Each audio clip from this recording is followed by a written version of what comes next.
4 days, they are going to let 25,000 asylum seekers into the United States. This will overwhelm states like Texas, my home state, Arizona, New Mexico, too. But Joe Biden has no regard for these states. He's pandering to Washington insiders. He is one, for crying out loud. He is beholden to the radical left that wants illegal aliens turned into more Democrat voters. But I've got a solution to this problem. I want to raise money now to privately bus these so-called asylum seekers to the Hamptons in New York, or maybe Martha's Vineyard. And I would hope that our liberal counterparts will welcome them all in with open arms. We may have to build bigger schools in East Hampton or Bridgehampton or Southampton, Long Island. We'd have to build bigger schools in Edgartown, Massachusetts as well. But the rich and famous live there, so I'm sure they can afford it, right? They will need more hospitals and police too, but again, they'll be just fine in these Tony spots of New York and Massachusetts. So I'll start formulating a plan to get the buses rolling north from Tucson and El Paso, okay? Joining me now, former White House advisor for the Trump administration and host of America First on Salem Radio, our good friend, Dr. Sebastian Gorka. Dr. G, what do you think of my plan? Martha's Vineyard and the Hamptons. Count me in for $1,000. I'll buy $1,000 worth of bus tickets to the Hamptons. Write it down right now.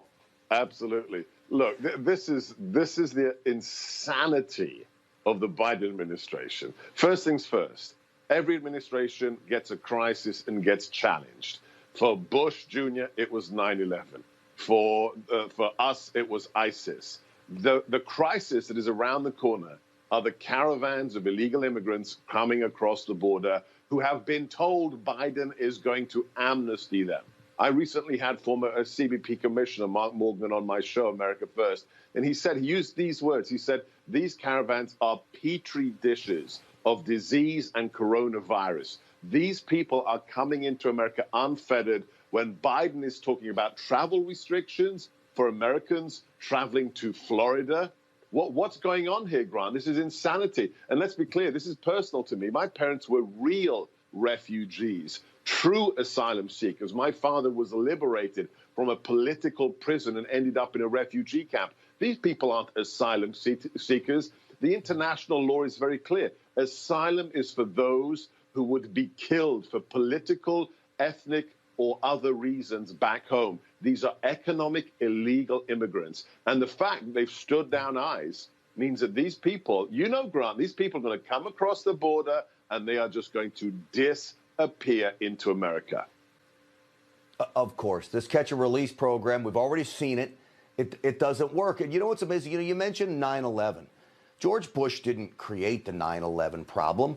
But here you have Joe Biden actually creating his own crisis. Everything this man is doing, Dr. G, seems to be like it's going to create a crisis.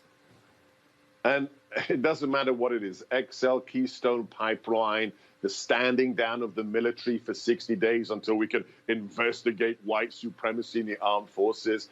Look at what's happening here in D.C. We have 3.2 miles of 12-foot fencing with razor wire and armed members of the National Guard. God bless, those citizen soldiers. But hang on a second. Why is D.C. more important than the southern border? Why does Nancy Pelosi, Chuck Schumer, and the White House get armed guards, but one of the first actions of Beijing Biden, of Sleepy Creepy Joe, is to shut down the construction of the border wall? Is it just... Do wars only work if you're a member of the Democrat elite, but if you live in Texas, well, you don't need them? How does that work? This is who they are. They are no longer the party of the working man. They are the party of the globalist elite, and they just don't care about Americans. Well, and that's the sad reality, which is why I have you on when we do. Dr. Gorka, great to have you on, buddy. Thank you. God bless. Thanks, Grant. All right, you got it. Still ahead on Stinchfield. We celebrate President's Day.